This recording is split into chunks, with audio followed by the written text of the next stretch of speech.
অত্যন্ত বিপজ্জনকভাবে আমরা দেখছি বারবার প্রতিবাদ করার পরেও যে একাধিক রাজ্যে বাংলা বলার জন্য আটক করা হচ্ছে, হেনস্থা করা হচ্ছে যারা ভারতবর্ষের নাগরিক।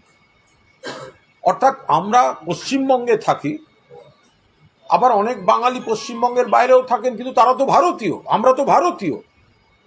বাংলা বললেই বিদেশি তকমা লাগিয়ে দেয়া হচ্ছে। বাংলার বিরুদ্ধে কুৎসিত চক্রান্ত চালাচ্ছে বিজেপি। মূলত বিজেপি শাসিত রাজ্যগুলোতে এই কুৎসিত চক্রান্তটা চলছে। আসামের মুখ্যমন্ত্রী বলছেন বাংলা মাতৃভাষা হলে বুঝে নিতে হবে, সুবিধা হবে বিদেশি কারা। আরে বাংলাদেশ থেকে যদি কেউ ঢুকে থাকে তার দায়িত্ব তো বিএসএফ এর, অমিত শাহের, কেন্দ্রীয় সরকারের। সীমান্ত আপনারা পাহারা দেন। পশ্চিমবঙ্গ পরের কথা, ত্রিপুরায় ঢুকছে কি করে? ত্রিপুরায় ঢুকছে কি করে বাংলাদেশ থেকে? আপনাদের রাজ্য। সেখানে এইভাবে আবার দেখা যাচ্ছে অন্য রাজ্যে যে বাংলা বলার জন্য তাদেরকে আইসোলেট করা হচ্ছে, হেনস্থা করা হচ্ছে, আটক করা হচ্ছে। এর প্রতিবাদে আগামীকাল মাননীয় মুখ্যমন্ত্রী মমতা বন্দ্যোপাধ্যায়ের নেতৃত্বে তৃণমূল কংগ্রেসের বিরাট মিছিল কলেজ স্কোয়ার থেকে ডোরিনা ক্রসিং পর্যন্ত যাবে এবং একই সঙ্গে একই সময়ে সারা রাজ্যের প্রতিটি জেলায় এই বিক্ষোভ সমাবেশ হবে। এটা বাঙালির এবং বাংলার আত্মসম্মান এবং অধিকার রক্ষার মিছিল এবং বাংলা এবং বাঙালির উপর বিজেপির যে হিংসা, দেশ চক্রান্ত চলছে তার বিরুদ্ধে মমতা বন্দ্যোপাধ্যায়ের নেতৃত্বে গোটা বাংলা প্রতিবাদ আন্দোলনে সরব হবে আগামীকাল। বাংলা বাঙালি শুধু যখন তৃণমূল রাস্তায় নামছে তখন দেখা যাচ্ছে যে সিপিএম কংগ্রেস তারাও কিন্তু রাস্তায় নামছে। এটাকে কিভাবে দেখছি? কোনোভাবেই দেখছি না। তার কারণ হচ্ছে মমতা বন্দ্যোপাধ্যায়, তৃণমূল কংগ্রেস কয়েক দিন ধরে এই নিয়ে আন্দোলনে আছে।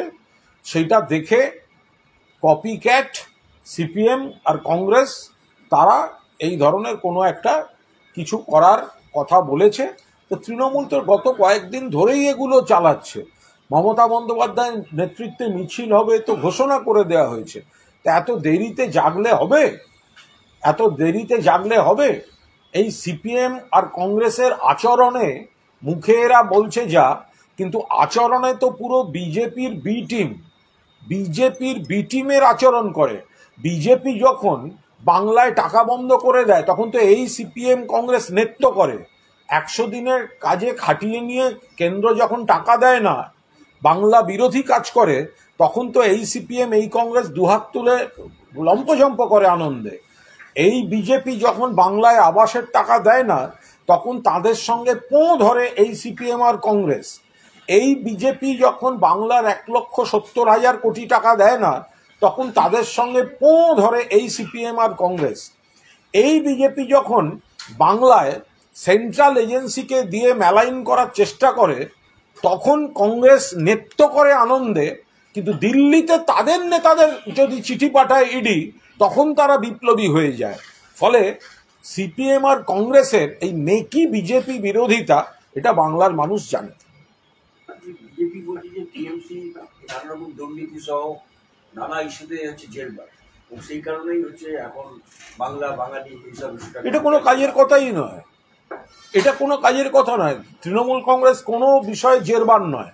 তৃণমূল কংগ্রেস বাংলার স্বার্থে, বাঙালির স্বার্থে, বাংলাভাষী মানুষদের বিভিন্ন বিজেপি শাসিত রাজ্যে হয়রান করা হচ্ছে, বহিরাগত বলা হচ্ছে, বিদেশি বলা হচ্ছে, আইসোলেট করা হচ্ছে, আটক করা হচ্ছে, হয়রান করা হচ্ছে, তার বিরোধিতা করছে। এটা তো স্বাভাবিক ব্যাপার। গায়ে যদি বাংলাভাষী বা বাংলাভাষীর রক্ত নিয়ে গর্ব থাকে তাহলে তো এটা করা উচিত। যে কোনো ভারতীয় এটা করবেন। বাঙালি ভারতীয়, তাদের কেন বিদেশি বলা হবে? তো তাহলে তো সিপিএম বিজেপির যারা রয়েছেন বাঙালি নেতা, বাংলাভাষী নেতা, তাদেরও তো উচিত প্রতিবাদ করা। তাদের লজ্জা করছে না যে আসামের মুখ্যমন্ত্রী বলছেন বাংলা মাতৃভাষা হলে জানতে সুবিধা হয় বিদেশিকে? আপনাদের লজ্জা করছে না? অন্য রাজ্যে বাংলা বলার জন্য আটকাচ্ছে, এখানকার আপনাদের লজ্জা লাগছে না? কোচবিহারের দিনহাটার উত্তম কুমার যে ব্যক্তি 50 বছরের বেশি যারা এখানে থাকেন ব্রজবাসী, উত্তম কুমার ব্রজবাসী, তাকে আসাম থেকে এনআরসি নোটিশ পাঠাচ্ছে, আপনাদের লজ্জা করছে না?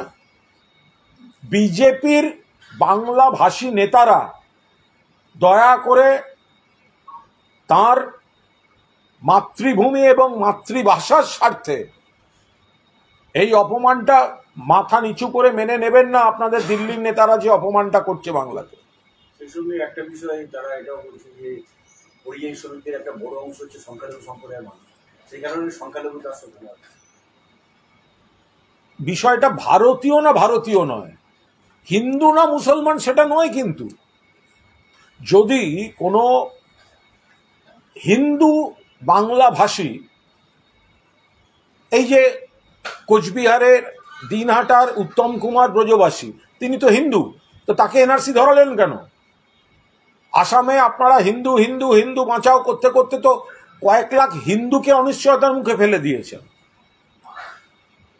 এবার যদি সে ভারতীয়, বাংলা বলে, ধর্মে মুসলমান হয়, তাকে আপনারা বিদেশি বলবেন? কি হয় নাকি কখনো? এর সঙ্গে ধর্মের কি সম্পর্ক?